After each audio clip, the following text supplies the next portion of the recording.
Here's how to compare IT support providers. This is a buyer's guide. It's really difficult to really understand IT support because so many different providers do things in so many different ways. But here's our top 8 things that you need to have on your bullet point list so that you can make the right choice for your business. Number 1 is define your needs. What are you actually looking for? Now, this really varies depending on your business, how you use technology, but also your people. Do you have tech-savvy people already involved in the business, or is it completely at a base level where you just want everything to be done and guided by the support provider? This makes a massive difference when it comes to how you're going to actually engage and get the most out of that provider. Number 2 is testing the culture and the communication of the business. Now, with many businesses, they will front load the sales process. A good example is BT. The reason is because they're well renowned for how good their customer service is. But from a sales perspective, they're fantastic. If you ever want to get hold of a salesperson at BT, they'll answer it within half a ring. But what you really need to do is test what their actual support's like, because sales and support are 2 completely separate things. So always try and test them. Ask what is the process for requesting support on a day-to-day basis, and then how fast do you think it should be answered. You ask that to the salesperson, then actually try it out. What is it like when you phone them? Can you actually get straight through, or do you get bombarded by a 25 different point IVR menu in the phone system where effectively it constantly says go to our website? So you just need to make sure that what you want from support and what they actually offer, it aligns. And that's also with the culture of the people. So what are they like? What's their personality? Always make sure you're checking things like social media, their website. Does it all match up? The third thing you should look for is compliance and security. So do they have proudly advertised on their website or their literature what their profile is? Profile in terms of their security profile. Do they have things like Cyber Essentials, Cyber Essentials Plus? Are they ISO accredited? Are they Microsoft partners? All of these different things. Now, we're not saying that you have to be a partner of all of these things and have all the accreditations, because it really depends on what your business's requirements are. If you're part of a chain, then you may need them to have them. So for example, depending on what procurement process you follow, you might need all of your vendors and suppliers to be ISO accredited.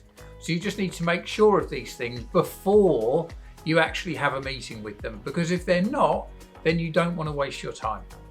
And the fourth part is, first of all, have a meeting with them, find out if you like them, do they talk the same language as you, and then it's requesting a detailed proposal. The reason that you want the detail is because it's not about now when you're in the honeymoon period, it's what happens in the future if there is a big outage. An example could be if you've got some downtime and you're not able to work for a long period of time, whose fault is it? How about if you have a cyber breach that then affects your supply chain? It emails out and infects some of your clients and you lose those clients, or maybe those clients have got cyber insurance that comes after you. You need to make sure that all of this detail is in the contracts and the proposals that they're sending out. Then the fifth element is reviewing price against value. Often the cheapest will probably do the least for you, but that might be acceptable.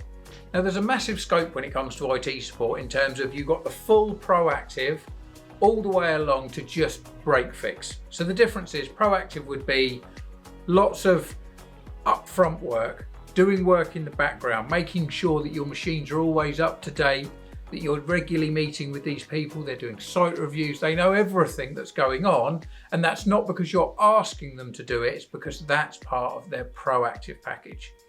All the way across to just your break fix. They're the ones that literally will just sit there and do nothing unless you ask for it. So you won't hear from them for months if it's running okay, or if you've got lots of issues, you'll be speaking with them a lot. Now, either are kind of okay, but it really depends on where your business is situated. If you've got lots of techie people internally and you look after a lot of the compliance, then maybe just having that break fix for the smaller bits and pieces is okay. Whereas generally you just need to work out what is it that you're looking for. And remember, the biggest cost to IT is not the cost of support. It's often the cost of downtime and machines not working to how you want them to work. Is there a ripple effect to your different suppliers? So there's lots of different prices against cost, against value. So you just need to work out what is it that you want and how much insurance do you want in the future of your business as well. So number 6, just before you're about to sign on the dotted line, what you need to do is ask for references. Just ask for some similar clients to you. When we say similar, could be similar size of business or similar sector. But just take those references just to make sure. And one of the biggest questions that you want to ask is, how long has that company worked with the provider?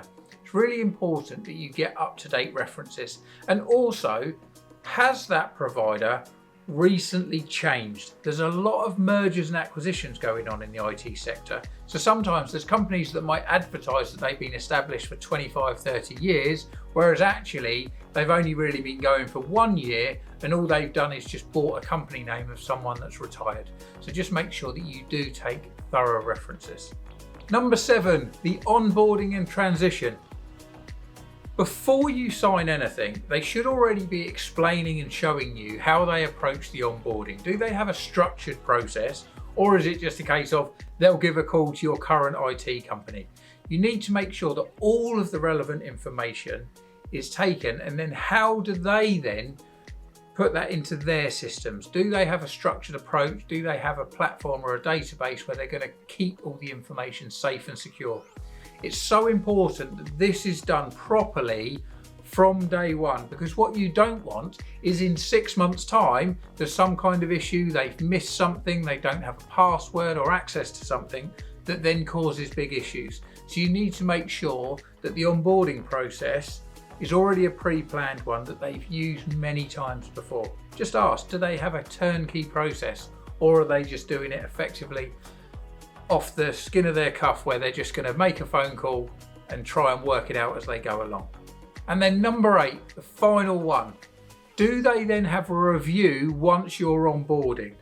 Are they already talking to you before you sign up with them? Are they already talking about how they're going to review and how they're going to make sure that from day one there's continuous reviews?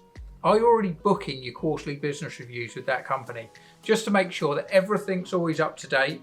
You can then check your licenses, but also with those reviews, they should be coming to you with what's happening in the industry.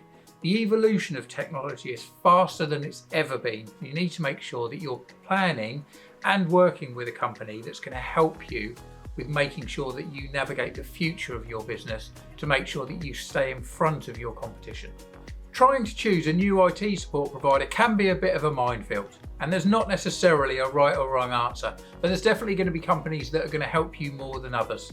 So if you're unsure, maybe you've got support or you are already thinking about changing support, then how about booking a free IT review with Syn-Star? Simply just click on the link below.